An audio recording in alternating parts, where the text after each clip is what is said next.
वैसे तो बात 2 दिन पुरानी है, लेकिन अच्छी लगी सुन के। हमारे प्रधानमंत्री जी अब की चुनाव में काफ़ी ज़ोर शोर से इस विषय पर ध्यान दे रहे थे कि अब की 400 पार। तो हालांकि दुर्भाग्यवश वो नहीं हो पाया, इस बात का दुख हमें भी है, लेकिन लगता है उनके इस कार्यकाल के पूरा होते होते डॉलर ज़रूर 100 पार हो जाएगा। 2 दिन पुरानी खबर है कि डॉलर 86 के पार चला गया है। इसमें खुश होने वाली बात केवल इतनी है कि अगर आपके पास डॉलर रखे हों कहीं ब्रीफ केस में, पर्स में कहीं रखा है, तो अब आपके पास एक अच्छा मौका है कि आप उस डॉलर को कैश करवा सकते हैं और कैश करवाने पर आपको ज़्यादा पैसा मिलेगा। और अगर आपके अंदर धैर्य है तो प्लीज़ थोड़ा धैर्य रखिए। यकीन मानिए जल्दी ही आपको 100-150 रुपये भी उसके मिल सकते हैं $1 के। तो इसलिए अगर $100 आप रखे हैं तो अभी आपको 8600 रुपये 8700 रुपये लेने से बेहतर है कि आप उसको बचा के रखें, ताकि आपको 10,000 और 20,000 15,000 इस टाइप का अमाउंट आपको आराम से मिल सके। दोस्तों, ये थोड़ा सा दुखद तो है कि लोग इस चीज़ पर आजकल बहस बिल्कुल नहीं करना चाहते हैं।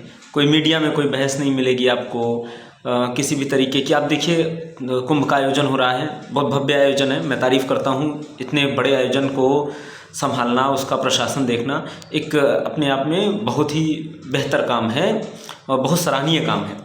लेकिन केवल कुछ चीज़ों पर फोकस करके बाकी चीज़ों को अगर हम दरकिनार कर दें तो ये मेरे ख्याल से उचित नहीं है।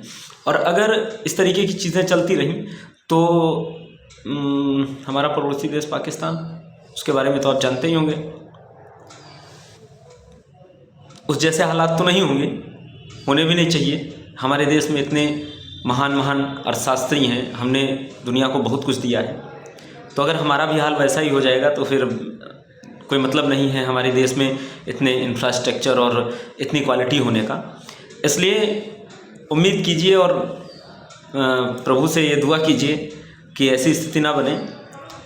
लेकिन ये एक चिंता का विषय है। डॉलर को जहां हम आज़ादी के समय में $1 1 रुपये के बराबर से यहाँ तक लेके आए हैं, इसको हम बैक ले जाना चाहते थे कि वैल्यू कम हो ताकि हमारे देश की अर्थव्यवस्था और मजबूत हो सके।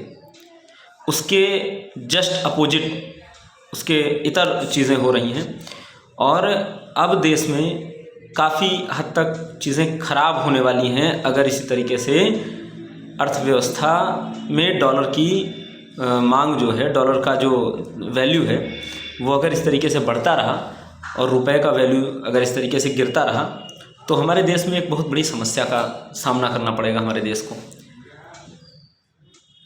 तो दोस्तों, हम आप तो इसमें क्या ही कर सकते हैं। तो इतनी बात कहकर मैं अपनी बात को क्लोज़ करना चाहूँगा। सरकार को इस पर उचित कदम उठाना चाहिए जिससे कि हमारे देश की अर्थव्यवस्था सुधरे, ना कि बिगड़े। और इस रुपए की जो साख, इसकी जो वैल्यू गिर रही है, इसको संभालने के लिए सरकार को उचित कदम उठाने चाहिए। सरकार के पास अर्थशास्त्रियों की कमी नहीं है, उचित संसाधन की कमी नहीं है, सरकार के पास सारी चीज़ें हैं, बस उसे एक ठीक तरीके से लागू करने की ज़रूरत है। तो मैं सरकार से निवेदन करूंगा कि कृपया इसको उचित तरीके से लागू करें ताकि इस जैसी समस्या से बचा जा सके। धन्यवाद।